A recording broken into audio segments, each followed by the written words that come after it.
மனிதனுடைய பயணத்தில் இருக்கக்கூடிய கூட்டல் கழித்தல் கணக்க குறிக்கும். மனிதனுக்கு எந்த கேள்விக்கு பதில் தெரியலையோ துன்பம் கடவுள் கொடுக்கவே இல்லை. அதே மாதிரி இன்பமும் கடவுள் கொடுக்கும். எப்போது ஒரு மனிதன் கர்ம வினைகளை முடித்துக் கொள்கிறானோ அப்பொழுது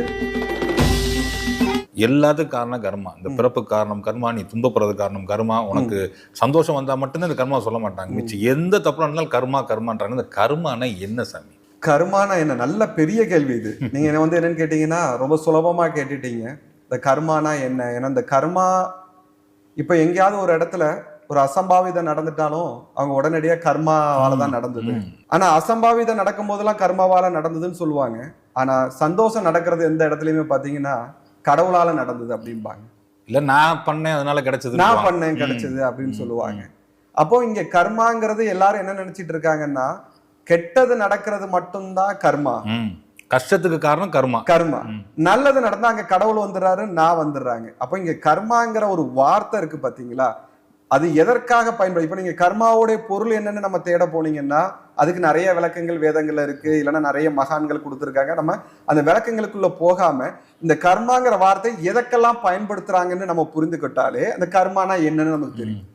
இப்ப இந்த கர்மாங்கிற வார்த்தைய ஒரு மனிதன் துன்பம் ஏற்படும் போது அவன் ஏன் துன்பம் ஏற்படுதுன்னு அவனுக்குள்ள ஒரு கேள்வியை கேட்கிறான். இப்ப நான் பஸ்ல போயிட்டு இருக்கேன், திடீர்னு பாத்தீங்கன்னா வலிக்கு கீழே வந்து அடிபட்டுடுச்சு. நான் நல்லதானே செஞ்சிட்டு இருக்கிறேன், பிறகு எதுக்கு நான் கீழே விழுந்தேன்? அப்ப அவன் இந்த கேள்விக்கு அவனுக்கு பதில் தெரியல. அவன் பதில் தெரியாத போது அவன் என்ன நினைக்கிறான், நான் ஏதோ ஒரு தப்பு பண்ணியிருப்பேன் அதனால நான் இன்னைக்கு கீழே விழுறேன். ஏன்னா அவனுக்கு கேள்விக்கு பதில் தெரியல. சில கேள்விக்கு பதில் தெரியல. கேள்விக்கு பதில் தெரியலன்னு நம்ம என்ன பண்றோம், இது கர்மாக்குள்ள கொண்டு போய் சேர்த்தோம். மனிதனுக்கு எந்த கேள்விக்கு பதில் தெரியலையோ அவன் அந்த கேள்விக்கு எல்லாம் பதிலுக்கு தெரியாத இடத்துல கர்மான்ட்டு ஒரு வார்த்தையை கொண்டு போய் இணைச்சிடுறான். அப்போ இந்த கர்மாங்கிறது எதை குறிக்குதுன்னு கேட்டீங்கன்னா மனிதனுடைய பயணத்துல இருக்கக்கூடிய கூட்டல் கழித்தல் கணக்க குறிக்குது. இப்ப நம்ம பேங்க் பேலன்ஸ்ல பணம் இருக்கு, அதை எடுத்து நான் செலவு பண்றேன். பேலன்ஸ்ல பணம் இல்லைன்னா நம்ம செலவு பண்ண முடியாது.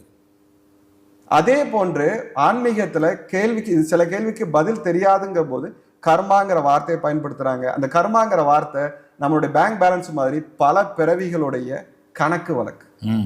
அந்த கணக்கு வழக்கை பொறுத்து தான் நம்மளுடைய பயணங்கள் நிர்ணயிக்கப்படுது. சில கேள்விக்கு பதில் தெரியாது. சிலவனுக்கு பணம் கொட்டிக்கிட்டு இருக்கும், நான் இவ்வளவு சாமியை கும்பிட்றேன் எனக்கு கொட்டலை எதுவும் பண்ணல, இவனோட பயணம் நம்மளுக்கு தெரியாது. இன்னைக்கு இவன் கஷ்டப்பட்டு இருக்கான், இவனோட பயணம் நமக்கு தெரியாது. அப்போ இந்த பயண கணக்கை குறிக்கிறதையும் கர்மான்னு நம்ம சொல்லலாம். இந்த நீங்க கர்மாங்கிற வார்த்தைக்கு போல வேற இது கூட நீங்க பயன்படுத்திடுங்க, ஒன்றும் தப்பு இல்லை.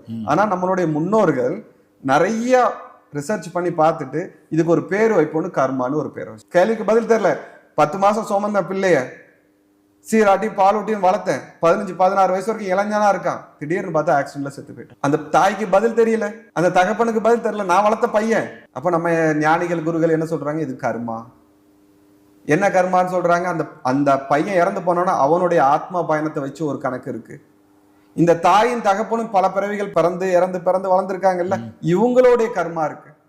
அப்ப கேள்வி தெரியாத இடத்துல ஒரு வார்த்தையை பயன்படுத்துறாங்க, அதுதான் கர்மா. இதுக்கு இதுதான் அப்படின்னு நம்மளால பொதுவா இந்த பாவத்துக்கு தான் அந்த கர்மா அப்படின்னு அர்த்தம்னு நம்மளால சொல்ல முடியாது. இந்த புண்ணியத்துக்கு தான் இதுதான் சொல்லவே முடியாது. கேள்வி விட தெரியலையா அங்க கர்மா இது என்ன நான் உணர்ந்த ஒரு விஷயமா நான் உங்ககிட்ட சொல்றேன். இது புத்தகத்திலேயோ இருக்கா இல்லையான்னு எனக்கு தெரியல. இல்ல அதனாலதான் நான் உங்கள்கிட்ட கேட்டேன். புத்தகத்தை படிச்சு சொல்றது இல்ல, அனுபவத்துல சொல்றீங்க நிறைய விஷயங்கள். அப்ப அந்த கர்மாங்கிறது மக்களுக்கு விளக்கமா தெரியும். நம்ம பயணத்தின் தொடர்ச்சியா வர்றது அந்த கர்மா. அந்த பேங்க் பேலன்ஸ் மாதிரி தான். இப்ப அக்கௌண்ட் புக் இருக்கு, இத்தனை டிரான்சாக்ஷன் பண்ணிட்டு நீங்க வச்சிருக்கீங்க. இப்ப அந்த புக்குக்கு என்ன பேர் வச்சிருக்கீங்க நீங்க?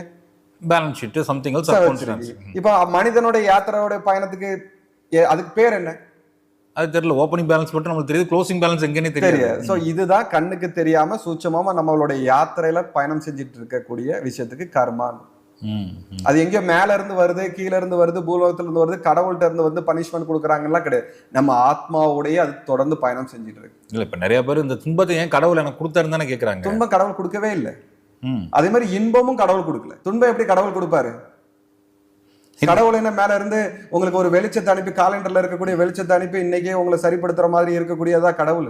ஒரு நாள் ஒருத்தருக்கு 1 லட்ச ரூபா லாட்டரி சீட்டு விழுந்துருச்சு, உனக்கு கடவுளா கொடுத்தாரு? ஒருத்தனுக்கு வீட்டுல ஒருத்தவங்க மரணம் ஏற்படுது, அது கடவுளா கொடுத்தாரு? கடவுள் முதல்ல புரிஞ்சுடுங்க, சாட்சி பாவத்துல இருக்காரு.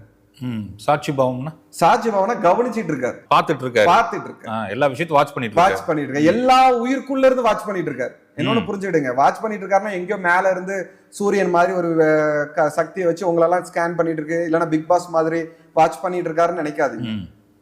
அவருக்கு அத்தனை கேமரா எல்லாம் கிடையவே கிடையாது. எல்லா ஜீவராசிகளுக்குள்ளேயும் பிரம்மமாக இருந்து அவர் கவனிக்கிற ஆற்றலோடு இருக்கிறார்.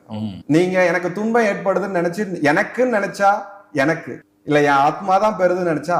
ஞானிகள் என்ன நினைக்கிறாங்க, இந்த துன்பங்கள் எல்லாமே என் சரீரத்தோட முடிஞ்சிருது, எனக்குள்ள இருக்கக்கூடிய ஆத்மாவை தொட முடியாதுன்னு நினைக்கிறாங்க. நம்ம சாதாரண மனுஷங்களை என்ன பண்றோம், எனக்கு வலி வேதனை வந்த உடனடியா கடவுள் கொடுத்துட்டாரு, சந்தோஷத்தை கடவுள் கொடுத்துட்டாரு. நீங்க சொல்றத பார்த்தா கீ கொடுக்குற பொம்மை மாதிரி. நம்மளுடைய கர்ம வினைகளை பொறுத்தே நம்மளுடைய பயணங்கள் இருக்கும். எப்போது ஒரு மனிதன் கர்ம வினைகளை முடித்துக் கொள்கிறானோ அப்பொழுது இந்த பயணங்கள் முடியப்படும். நிச்சயம் நிச்சயம். அது வரைக்கும் இல்லை.